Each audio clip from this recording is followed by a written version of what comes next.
Hey guys, Sci-Fi Guy 2094 here. I've been away for a little bit for my Dune reviews, so I am going to get back on them.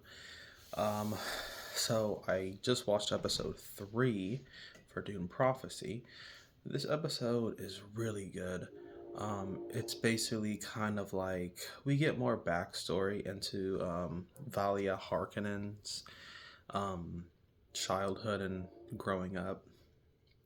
So basically, on her homeworld, we actually find out that her brother, I think his name was like Griffin or something like that. Um, so he was off world somewhere and he was killed, they believe, by members of the Atreides house. And, after they find that out, obviously everybody's very somber, everybody is very devastated. Valia believes that they should be more forceful and more vengeful and strong. And the fact that the Atreides, during the Machine Wars, um, made up a lie about the Harkonnen abandoning their post and things of that nature. They believe the Atreides need to pay for their past. So basically, the sisters, the Harkonnens, they devised this plan. I forget what her sister's name is, but she's living among them.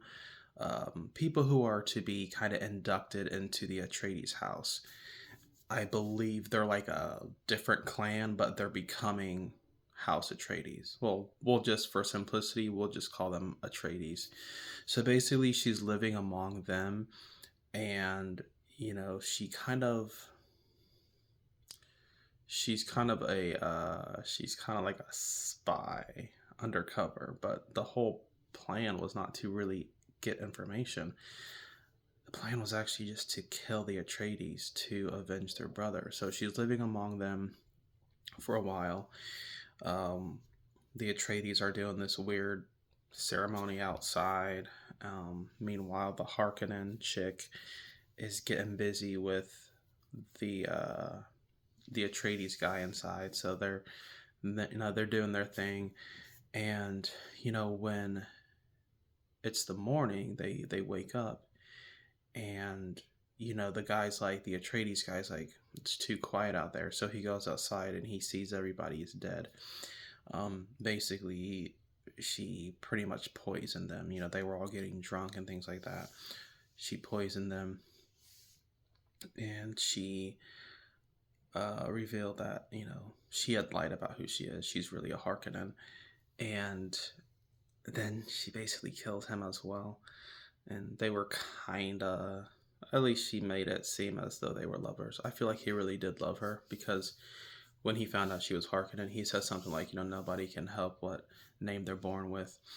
But unfortunately, she couldn't forgive the Atreides, so she killed him as well as everyone else, besides one kid who saw what happened, and I guess she felt sorry for him, so she let him go. So basically, we get a just kind of like, this episode is mostly a flashback about the Harkonnen sisters. So that's the main part of this episode, which was really, really good. It was really intriguing. I actually liked that a lot more than some of the bigger stories with like the Great Houses and the Imperium. Overall, I really liked this story. So then again, we flash forward to the modern day, and basically the Emperor has said, you know what, we're not needing the assistance of these truthsayers at this time. Everything following Desmond and the murders that he committed. So she basically goes back to, I believe it's her homeworld, to see her uncle, and they meet now, and they're going to seemingly put some type of plan in motion. She's going to him for some type of help. We're not sure what exactly. And yeah, that's pretty much the main part of the episode as far as the Harkonnen story. And then, of course, we see the the chick that died during the whole agony type of thing where they're trying to unlock memories. We see that they kind of pulled the plug on her because she wasn't able to, I guess, survive the procedure. So they pulled the plug on her, and I'm like, oh man, like she's dead. That sucks. But at the end of the episode, um, she takes her down to the the tunnels that are underground, and they have the forbidden technology, and it's basically their thinking machines, which is no one's supposed to have. This machine is temporarily able to sustain her with by administering the right amount of spice, so she's still alive.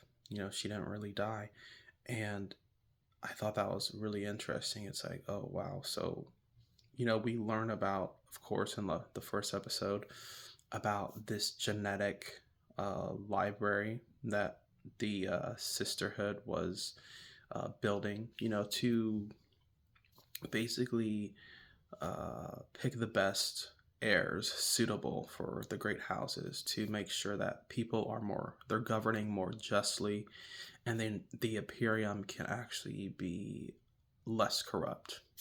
So, they explain that in the first one, and they're underground in the tunnels now, and they have this machine that's able to keep that chick alive. So I was like, oh wow, this is getting really good. So the last episode 2, I didn't really think was that great. I was just like, eh. But episode 3, I give 2 thumbs up. I really like this episode. So you should definitely check this one out if you haven't already. I know you guys probably have. I'm a little bit behind on the episodes. But that's my review on Dune Prophecy episode 3.